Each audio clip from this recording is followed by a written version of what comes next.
Dalam nama Bapa dan Putra dan Roh Kudus. Amin. Ibu bapak dan saudara-saudari yang terkasih dalam Kristus, Mutiara Sabda Allah hari ini Sabtu 19 Oktober 2024. Semoga Tuhan beserta kita sekarang dan selama-lamanya. Inilah Injil Yesus Kristus menurut Lukas. Dimuliakanlah Tuhan. Sekali peristiwa Yesus berkata kepada murid-muridnya, "Setiap orang yang mengakui aku di depan manusia, Anak Manusia juga akan mengakui dia di depan malaikat-malaikat Allah. Namun orang yang menyangkal aku di depan manusia akan disangkal di depan malaikat-malaikat Allah. Setiap orang yang mengatakan sesuatu melawan Anak Manusia, ia akan diampuni. Namun siapa yang menghujat Roh Kudus, ia tidak akan diampuni. Apabila orang menghadapkan kamu kepada majelis di rumah-rumah ibadat atau kepada pemerintah dan penguasa, janganlah kamu khawatir bagaimana kamu harus membela diri dan apa yang harus kamu katakan. Sebab pada saat itu juga Roh Kudus akan mengajar kamu apa yang harus kamu katakan." Demikianlah sabda Tuhan. Terpujilah Kristus. Ibu, bapak, dan saudara-saudari yang terkasih, tema kita hari ini cukup menarik. Dosa yang sudah menghujat Roh Kudus, maka Tuhan Allah tidak akan mengampuni. Apa itu dosa kepada Roh Kudus?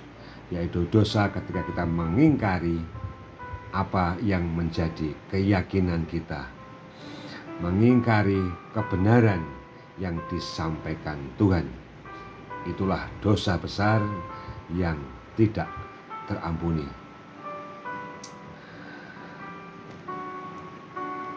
Hari-hari ini pengakuan iman menjadi masalah yang klasik.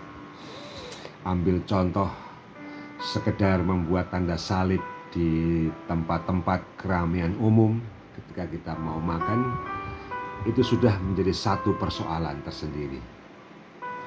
Apakah kita dengan keyakinan iman kita berani membuat tanda salib ketika kita makan di tempat-tempat umum tersebut? Ibu, bapak, dan saudara-saudari yang terkasih, menjadi Kristen itu sebenarnya bukan persoalan mengakui atau mengingkari, melainkan kita sendiri kadangkala tidak yakin akan kebenaran iman kita. Padahal mesti kita bersyukur sebagai anak-anak Tuhan, umat-umat Kristen.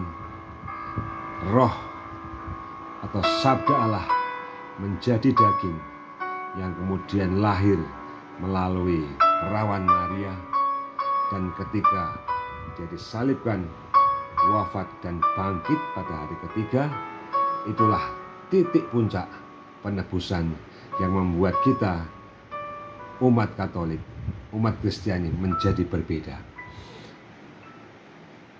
Maka sekali lagi ibu bapak, penting bagi kita untuk menanamkan di dalam keluarga kita, memupuk kebanggaan sebagai pengikut-pengikut Kristus.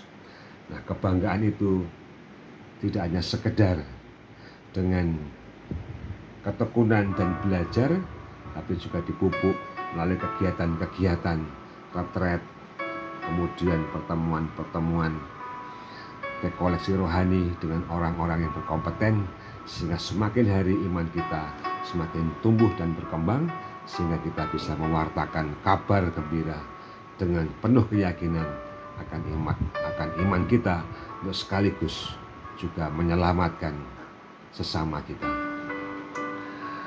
Dan yang paling mendasar daripada itu adalah kita harus senantiasa mendengarkan suara Roh Kudus dan tidak boleh mengingkari hati nurani kita yang paling dalam.